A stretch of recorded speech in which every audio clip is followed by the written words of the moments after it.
नमस्कार। आज हम Ellenbarrie industrial gases limited पर थोड़ी गहराई से बात करेंगे। हमारे पास स्टॉक के ताज़ा आंकड़े हैं, मार्च 2025 के नतीजे भी हैं और कुछ कॉर्पोरेट फाइलिंग्स वगैरह। हाँ, और इन सबको देखकर हम ये समझने की कोशिश करेंगे कि एलन बेरी का परफॉर्मेंस कैसा रहा है हाल में, फाइनेंशियली कहाँ खड़ी है कंपनी और बाजार में क्या चल रहा है इसके साथ। मतलब जो सबसे ज़रूरी बातें हैं। बिल्कुल। तो चलिए सीधे स्टॉक मार्केट से शुरू करते हैं। 8 जुलाई को एनएसई पे शेयर 604 रुपये 70 रुपये बंद हुआ। एक ही दिन में करीब 6.7% ऊपर। और उसी दिन इसने अपना नया 52 हफ्तों का हाई भी बनाया, 623 रुपये 50।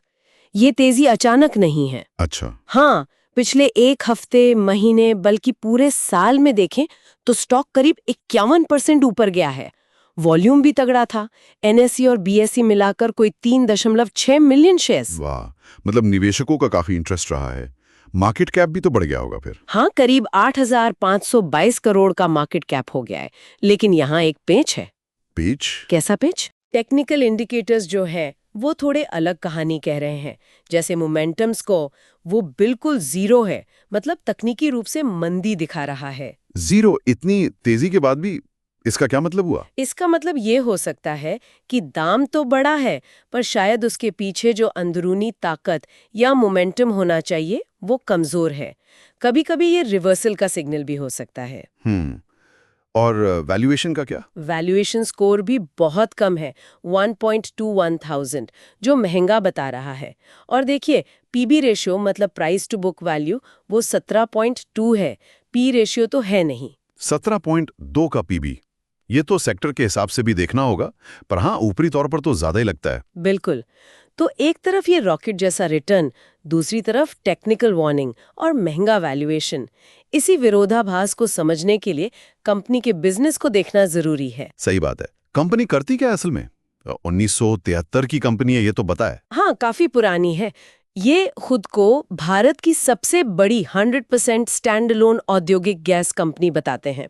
ऑक्सीजन, नाइट्रोजन, आर्गन जैसी industrial gas, medical gas, special gas, ये सब बनाते और सप्लाई करते हैं। अच्छा, मतलब कोर बिजनेस गैस का है। कोर तो गैस है, पर इसके अलावा प्रोजेक्ट इंजीनियरिंग सर्विसेज भी देते हैं, जैसे मेडिकल गैस पाइपलाइन सिस्टम्स के लिए टर्नकी सॉल्यूशंस।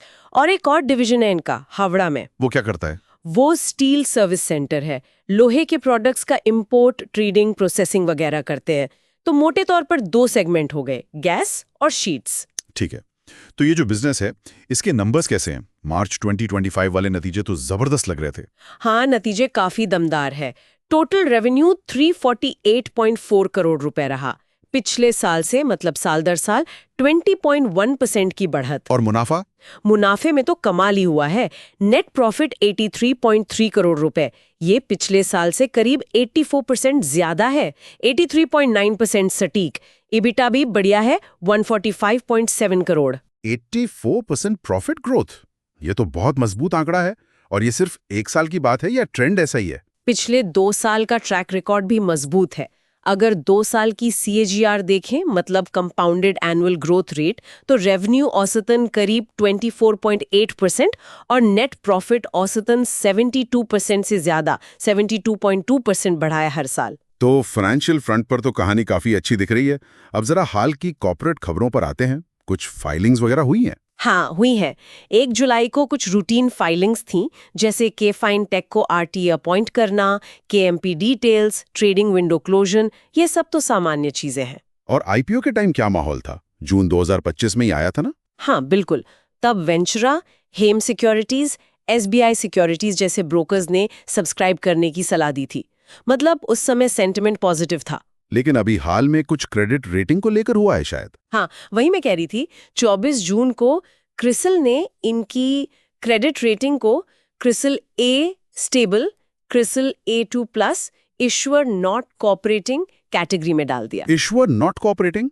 इसका क्या मतलब है? ये तो ठीक नहीं लगता। इसका सीधा मतलब यही है कि रेटिंग एजेंसी को कंपनी से वो जानकारी या सहयोग नहीं मिला जो उन्हें रेटिंग देने या रिव्यू करने के लिए चाहिए था। तो उन्होंने जो भी बेस्ट अवेलेबल जानकारी थी, उसके आधार पर ये रेटिंग दी है। ये कॉर्पोरेट गवर्नेंस के लिहाज से एक चिंता का विषय हो सकता है। मतलब कंपनी जानकारी नहीं दे रही है रेटिंग एजेंसी को। अजीब बात है। खासकर जब नतीजे इतने अच्छे हैं। हाँ, ये थोड़ा सोचने पर मजबूर करता है।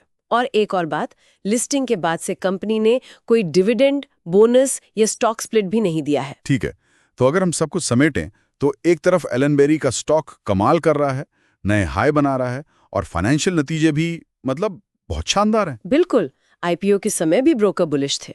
लेकिन दूसरी तरफ टेक्निकल इंडिकेटर कह रहे हैं सावधान, वैल्यूएशन महंगा लग रहा है और अब ये क्रेडिट रेटिंग एजेंसी से नॉन कोऑपरेशन वाली बात आ गई।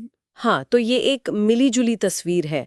तेज ग्रोथ और बाजार के उत्साह के साथ-साथ कुछ सवालिया निशान भी हैं, खासकर ये रेटिंग वाला मामला। बिल्कुल। तो सोचने वाली बात यह रह जाती है कि कंपनी जो फाइनेंशियली इतना अच्छा कर रही है, वो क्रेडिट रेटिंग के मामले में सहयोग क्यों नहीं कर रही?